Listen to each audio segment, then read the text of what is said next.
When the nurse said the DNA test results were ready, my hands wouldn't stop shaking. I wasn't afraid of what I'd learn. I was afraid of what I'd lose once I knew. That morning felt too bright for the kind of truth waiting for me. Sunlight came through the hospital blinds in thin, merciless lines, cutting across the white tiles and my trembling hands. I remember how the paper felt. Smooth, almost soft, like something that shouldn't hurt this much could still look so innocent. For months, I had carried a quiet unease. It wasn't just about my husband, Hamza, or the baby growing inside me. It was about the silence that had settled between me and my mother-in-law, Salma. She had always been kind, in her own stiff way, the kind of woman who smiled with her lips, not her eyes. But ever since I got pregnant, she'd started acting strange, hovering, correcting, hiding. And now, as I sat in the clinic waiting room, I finally understood why. The nurse called my name.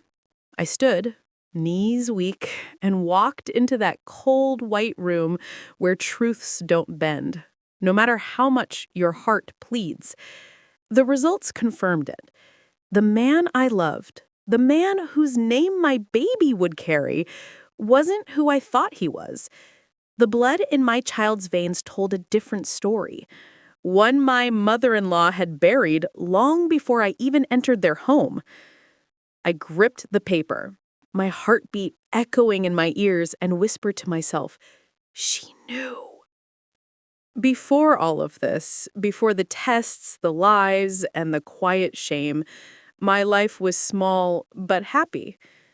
Hamza and I had been married for 4 years. We lived in the upper portion of his parents' house in Lahore, a modest home with blue-painted gates and bougainvillea creeping up the walls. Mornings smelled of cardamom chai and freshly baked parathas from downstairs. His mother ruled the kitchen like a queen, and I, the dutiful daughter-in-law, followed every unspoken rule of her kingdom. Hamza worked at a small export firm. He wasn't perfect, easily distracted, sometimes too trusting, but he had the kind of warmth that could light up a room. When I told him I was pregnant, he cried. Not loud tears, but quiet, disbelieving ones. He held my face and said, "You have given me everything I ever wanted." That was the night I thought God had truly blessed me. We moved into the smaller bedroom because Salma said the light there was good for the baby. She began cooking separately for me, insisting on certain soups, certain herbs, certain prayers. I thought it was love. Later, I'd realize it was control. Every spoonful of kindness, hiding a drop of guilt. Sometimes she'd come to my room when Hamza was at work.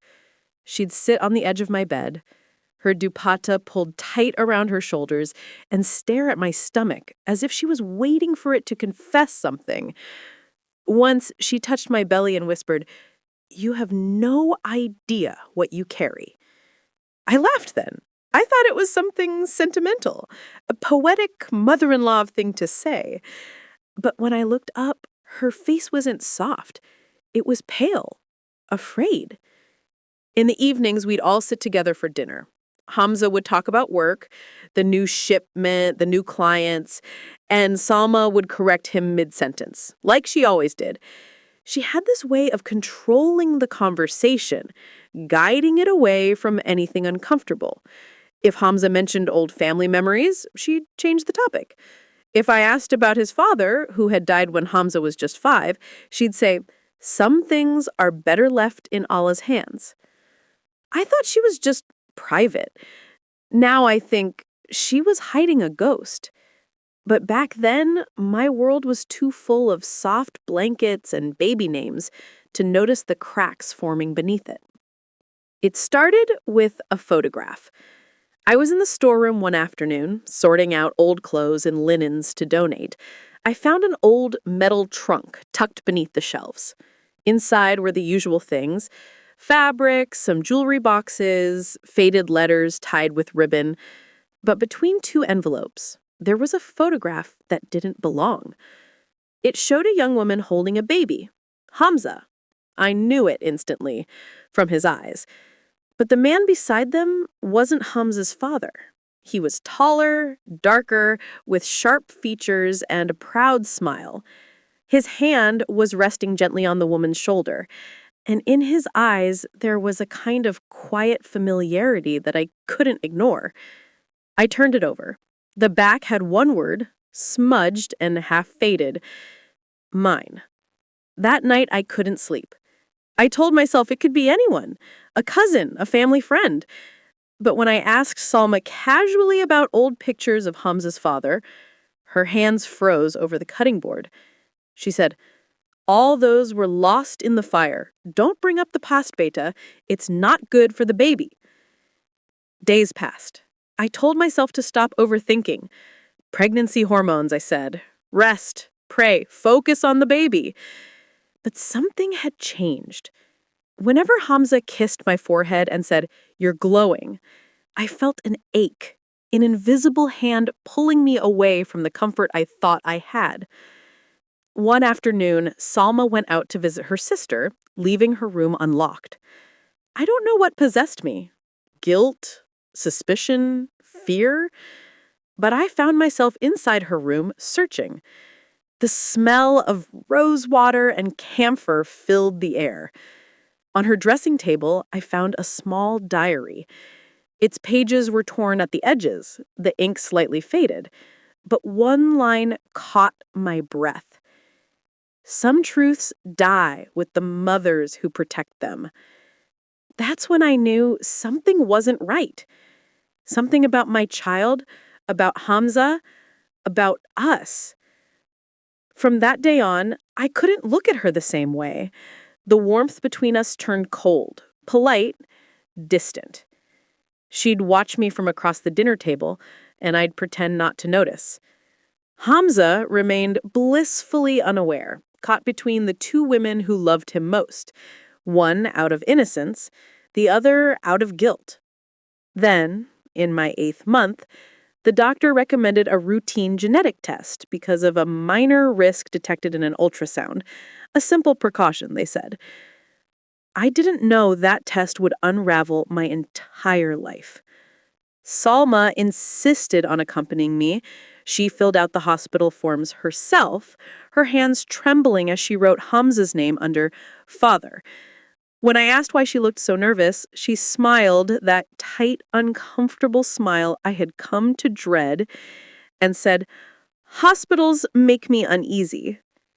3 weeks later, the results came, and with them, the truth that would burn every lie she had ever built. When I walked out of that hospital clutching the envelope, the world outside looked the same. Cars honking, vendors shouting, a child crying in the distance. But inside me, something had shifted. It was as if I'd stepped out of my own skin and into someone else's life. I didn't open the report right away.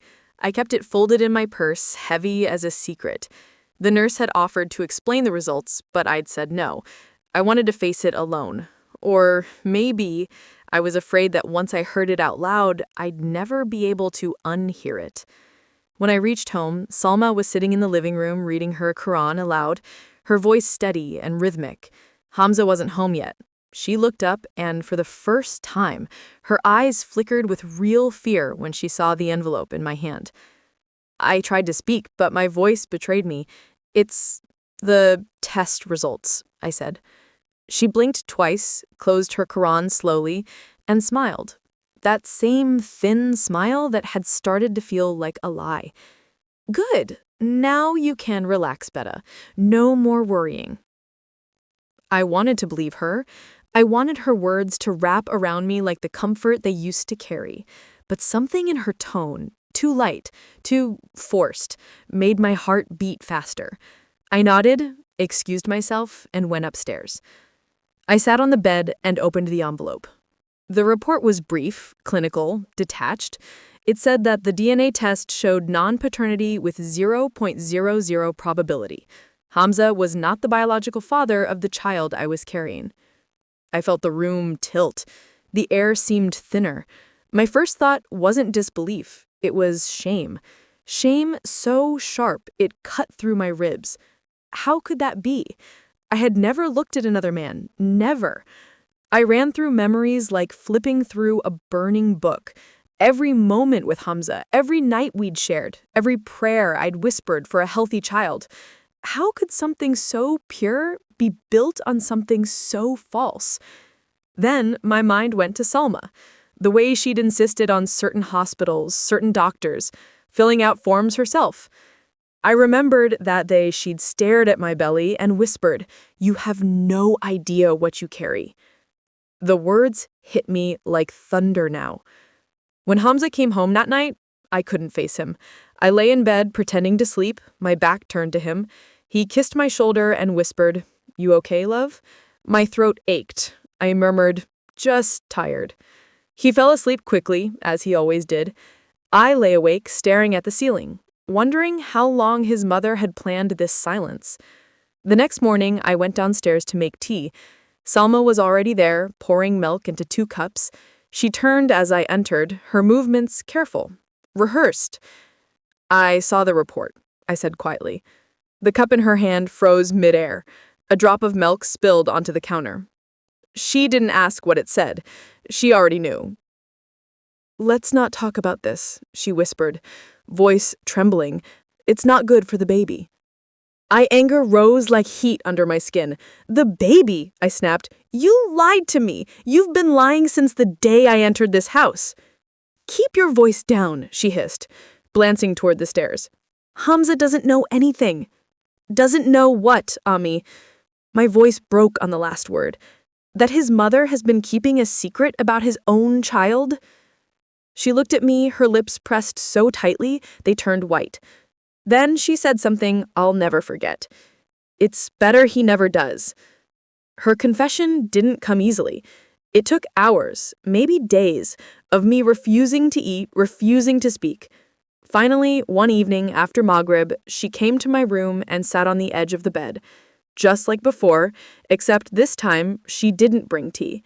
She began to talk in fragments, her hands shaking in her lap. She said, "Hamza's father was not the man he thought he was." I frowned. "What do you mean?" She swallowed hard. "The man you've seen in that one photograph, the one you shouldn't have found, that was Rashid. He was my husband before I married Hamza's father. He left me, ran away before Hamza was born."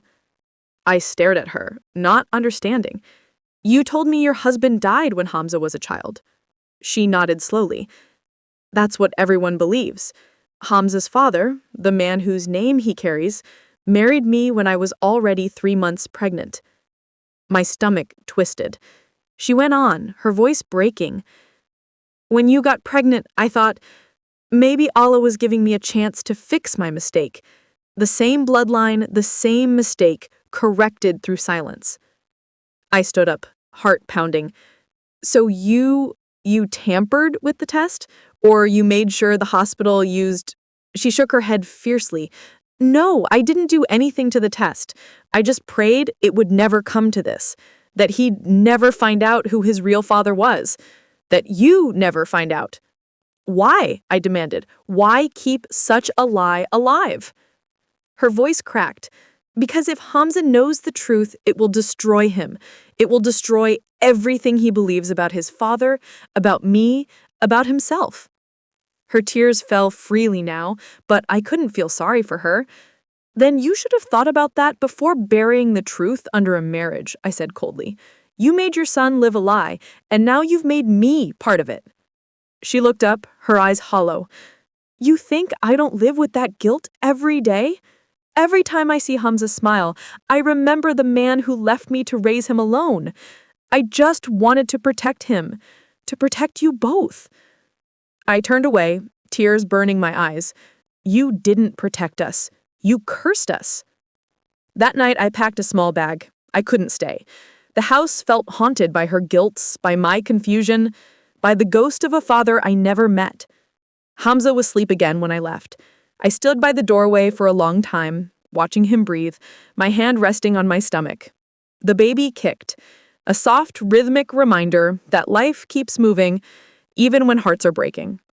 I whispered, I don't know who your father is, my love, but I'll find out and I'll make sure you never have to live in a lie. Then I walked out into the night, the sound of the call to prayer echoing faintly in the distance, the only thing that felt honest anymore. I moved into my cousin Farah's small apartment the next morning. She didn't ask too many questions. She never did. When I arrived with swollen eyes and a bag that looked too light for a married woman, she simply hugged me and said, "You can stay as long as you need." That night, as the city hummed outside her window, I sat at her dining table, staring at the DNA report again. The numbers, the sterile medical language, the stamp, all of it looked so certain, so final. But inside, I was still torn between two impossible truths. Either my husband wasn't the father of my child, or the entire foundation of his life had been built on lies. I couldn't sleep. Every time I closed my eyes, I saw Hamza's face, his laughter, the way he held my belly when the baby kicked, the softness in his voice when he said, "You have given me everything." What had I given him now? A truth that would ruin him, or a lie that would keep him whole? By dawn, I'd made up my mind. I couldn't just sit and wait. I needed to know who the man in that photograph was, the one Salma called Rashid. If he was alive, if there was even a chance that he was connected to this mess, I had to find him. I started with the clues I had: the photograph, the name, and a faint stamp on the back that read Karachi Photo Studio, 1986. I took the picture and went to an old photo shop downtown. The owner, a white-haired man with glasses hanging from a chain, squinted at it under the light. Karachi Photo Studio shut down years ago, but I remember this style. It was taken by a man named Nasir. He used to photograph weddings. Try Sadar Bazaar. Someone there might know where he went. It wasn't much, but it was something. 2 days later, I took a bus to Karachi. 5 hours of dust, heat, and the restless thud of my own heartbeat. I didn't tell Hamza. I couldn't. I just left him a message saying I needed time to clear my head before the baby came. In Sadar, I wandered through crowded lanes until I found a tiny camera repair shop. The old man behind the counter knew the name instantly. Nasir? He passed away a few years back, but his son still runs a printing business near Garden East. When I found him, a kind-faced man in his 50s, he looked at the photo quietly for a long time. Then he said, "Yes, that's my father's work. I remember this shoot. He talked about it once." "Do you know who they were?" I asked, barely breathing. He nodded slowly. "The woman was very young, newly married, I think. My father said her husband was in the military, a major. They were from Lahore." A major. That night, in the small hotel room I'd rented, I stared at the ceiling fan turning slowly above me. Salma's story had mentioned a man who left her, not one who served, not one who died in uniform. Something still didn't fit. I decided to visit the Lahore Army Records office when I returned. If Rashid had been a major, his name would be in their archives. 2 days later, I stood in front of a grey building lined with palm trees and barbed wire. A polite officer took my ID and asked why I wanted old personal records. I lied. I said, "I'm tracing my late father's history for family records." His name was Major Rashid Ali. He nodded, disappeared for a few minutes, and came back holding a thin file.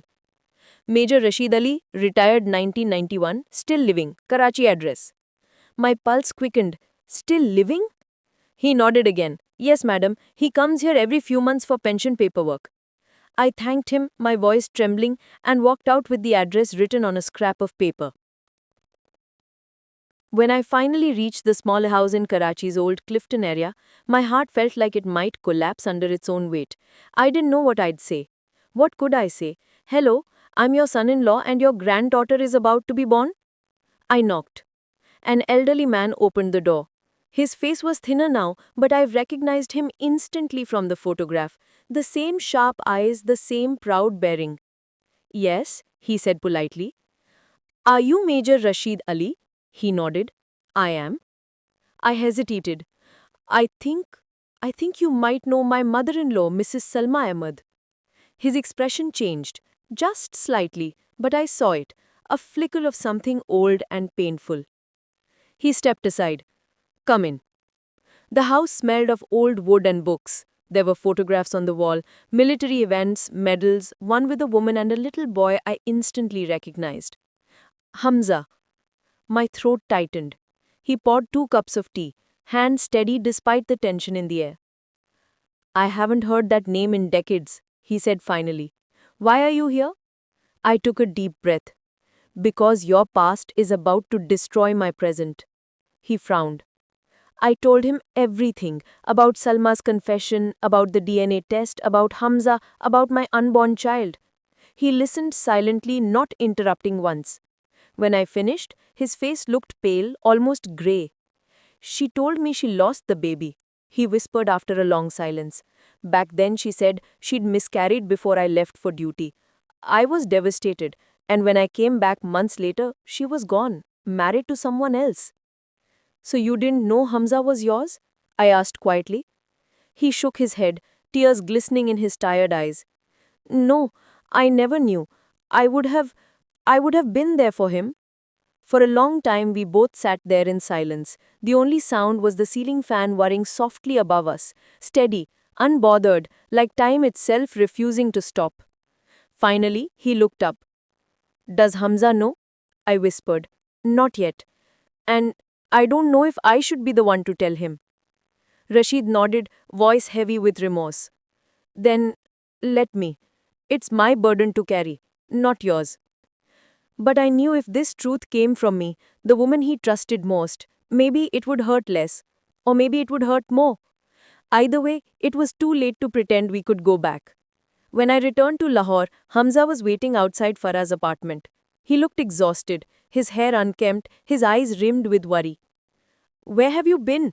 He asked, voice trembling. Ammi's been sick with worry. I've been calling hospitals. Hamza, we need to talk. He stared at me, confusion turning into fear. What happened? I opened my bag and handed him the photograph. This man, do you know him? He looked down, puzzled. No, should I? My voice broke. He's your father. For a few seconds, Hamza didn't move. He just stared at the photograph as if it were written in a language his mind couldn't translate. The silence between us grew thick, stretching across the room like something living, breathing, waiting to break. Then he laughed, a sharp, hollow sound that scared me more than if he'd shouted. What kind of joke is this? He said, shaking his head. Who told you that? Ammi? His voice cracked on the last word. I swallowed hard. Hamza, listen to me. He stepped back, holding up a trembling hand. No, you listen. You disappear for days, you don't answer my calls, and now you come back with this? He threw the photograph onto the table and it landed face down, like even it was ashamed. I wanted to reach for him, to hold him, but he turned away. Hamza, I whispered. Please. I met him, the man in that photo. His name is Major Rashid. He told me everything. He's alive. He froze. What did you say? His voice dropped to a whisper. He said he never knew about you. He thought your mother lost the baby. For a long moment, Hamza just stood there, breathing heavily. Then slowly he turned around. His face had gone pale, his eyes hollow. Get in the car, he said quietly. We're going home. The drive back to his mother's house felt endless. Neither of us spoke. The road lights flickered across his face, flashes of confusion, anger, disbelief. I kept my hands folded in my lap, my fingers cold despite the warm air outside. When we reached the house, Salma was sitting in the courtyard, wrapped in a shawl. She looked up as we entered, her expression shifting instantly from surprise to dread. Salma, Hamza, where were you? She threw the photograph on the table in front of her. Who is this man?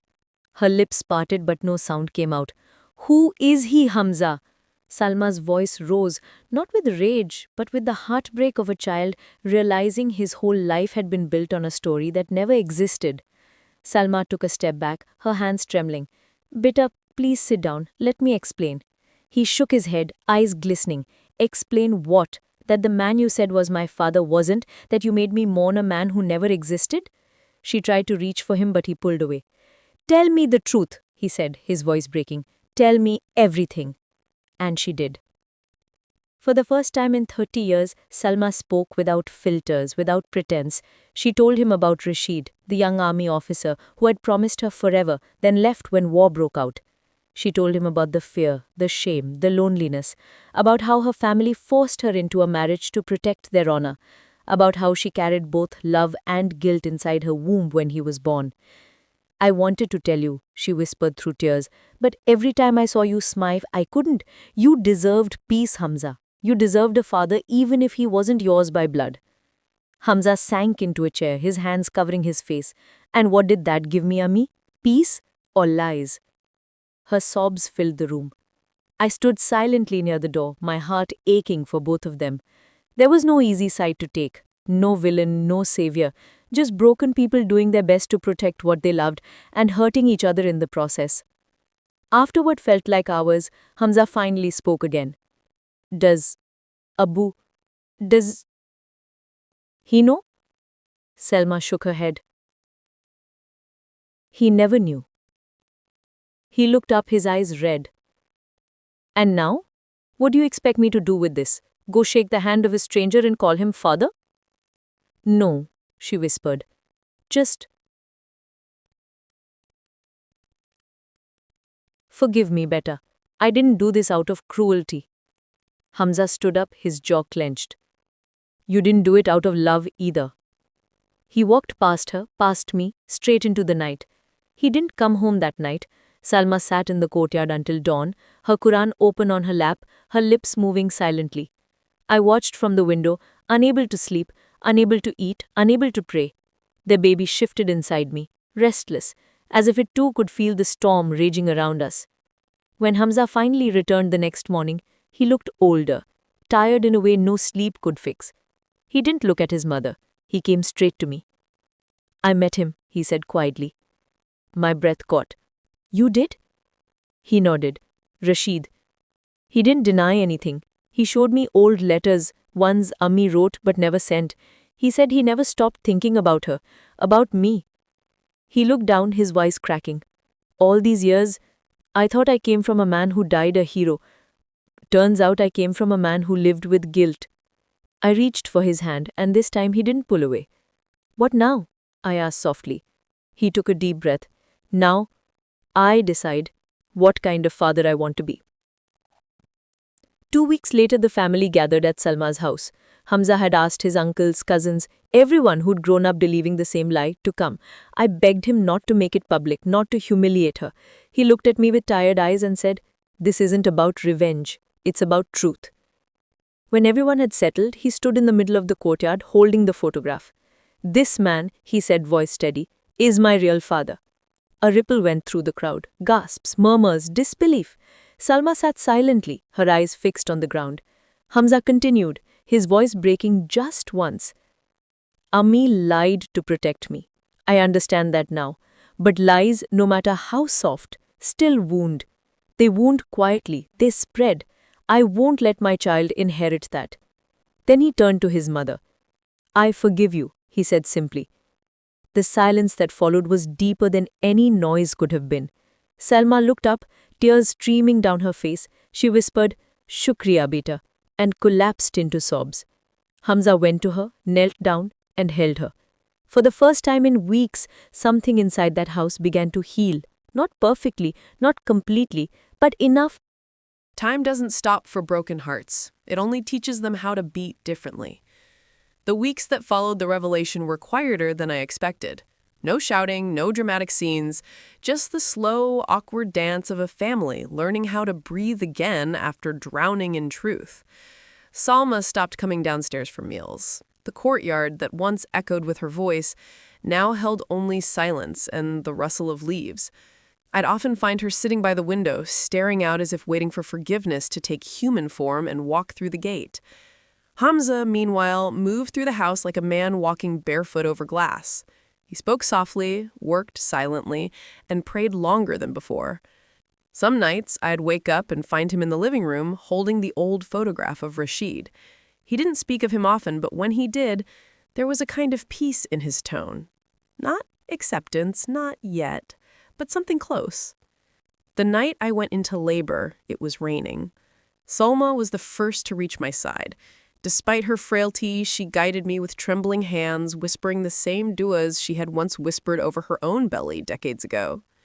Hamza drove like a man possessed, his hands gripping the wheel, eyes fixed on the road, but heart somewhere between the past and the future. Our daughter was born just before Fajr. When I first held her, I remember thinking she looked like neither of us. Her features soft and unclaimed, like a promise yet to be written. Her tiny hand curled around my finger, and for the first time in months, I felt something pure again. Something untouched by secrets or shame. Hamza stood beside me, tears glistening in his eyes. "She's perfect," he whispered. Salma walked in a few minutes later. Her dupatta was damp from tears, her eyes red but gentle. She hesitated near the bed, as if afraid she no longer had the right to stand that close to anything pure. "Would you like to hold her?" I asked softly. Her eyes widened in disbelief. "May I?" I nodded. When I placed the baby in her arms, something broke open in the room. A silence so fragile it felt holy. Salma cradled her granddaughter like a prayer she didn't think Allah would ever answer. Her lips trembled as she whispered, "I lied once to protect my child. I will spend the rest of my life protecting yours with the truth." I didn't say anything. I didn't need to. Sometimes forgiveness doesn't arrive in words. It arrives in moments like that, wordless, quiet, alive. The months passed, our daughter grew, and with her came the healing we didn't know we needed. Hamza met his biological father once more. This time, it wasn't for answers, just closure. Rashid was older now, slower, his voice filled with the weight of years spent in silence. They spoke for hours. When Hamza returned, he didn't say much, only that he'd forgiven him too. "I can't change the past, but I can make sure our daughter grows up never fearing the truth," he told me. Salma started smiling again. It wasn't the tight, controlled smile she once wore. It was softer now, humble. She began volunteering at the local women's clinic, helping young mothers who had nowhere else to go. "If my mistakes can teach even one woman to speak her truth early, then maybe it wasn't all for nothing," she said one evening. Sometimes I'd catch her looking at our daughter with tears in her eyes, whispering things I couldn't quite hear. Maybe apologies, maybe prayers. And slowly, the house that had once felt like a cage began to feel like a home again. One evening, months later, I stood on the balcony holding my daughter. The sun was setting, turning the sky the color of forgiveness, orange melting into gold. Hamza came up beside me, his hand brushing against mine. "You know," he said quietly, "I used to think truth destroyed families. Now I see it's the only thing that can keep them alive." I looked at him and smiled. Sometimes, truth has to break us first, before it can rebuild us. He nodded, gazing at our daughter. "Do you ever regret finding out?" I thought for a moment. "No," I said, "because lies don't stay buried forever. They wait. They rot everything they touch. At least now, our daughter will grow in the light." He smiled faintly, pressing a kiss to her forehead. "Then let's promise that. No more shadows, not for her." A few months later, on the day of our daughter's akika, Rashid came. It was the first time he'd stepped into Salma's house since the day she left him all those years ago. The moment he entered, the room fell silent. Salma stood at the far end of the courtyard, her hands trembling. For a heartbeat, neither of them moved. Then Rashid, frail and stooped, took a single step forward. "I never stopped praying for you," he said softly. Salma's eyes filled. "And I never stopped being sorry." No one said anything after that. Hamza walked up, took his father's hand, and guided him toward the crib. "This is your granddaughter," he said quietly. "Her name is Noor." Rashid smiled, his wrinkled hand hovering over the baby's face. "Then she is exactly what this family needed." And in that moment, 3 generations, bound not by blood, but by the fragile, redemptive thread of truth, everything finally felt still. That night, as the guests left and the house grew quiet again, I stood alone in the kitchen washing the last of the dishes. Salma walked in, drying her hands on her shawl. "She looks like you," she said, nodding towards the baby's room. I smiled. "She has your eyes." Salma paused, her voice soft. "I never deserved your kindness." I looked at her then, really looked, not as my mother-in-law, not as the woman who lied to me, but as a mother who had loved clumsily, fearfully, like so many of us do. You made a mistake, but you also gave me a family worth forgiving. She reached out, took my hand, and for the first time, her grip felt steady. It's been 2 years since the truth came out. Noor has learned to say Ammi, Abu, and to everyone's surprise, Dadi, before almost anything else. Sometimes when I watch her play in the courtyard, I think about how many lives had to break open for hers to begin in light, how many lies had to end for this laughter to fill our home. People often say the truth hurts, and they're right, it does. But it also heals, if you let it. When I look back, I no longer see villains, only people afraid of losing love. Salma, who lied to protect her son, Rashid, who stayed silent out of shame, even me, who almost ran away rather than face what I feared. We were all running from the same thing, the cost of honesty. But I've learned that silence costs more. Truth doesn't destroy families, secrets do. And sometimes, the only way to save the people you love is to let everything fall apart, so that it can finally fall into place. I end this story the way I began it, with trembling hands and a heart full of lessons. If you were in my place, would you have opened that envelope? Would you have wanted to know the truth, even if it meant losing the life you thought you had? Tell me in the comments below. And if my story touched your heart, remember, sometimes forgiveness isn't about forgetting the lie. It's about choosing the truth, even when it hurts.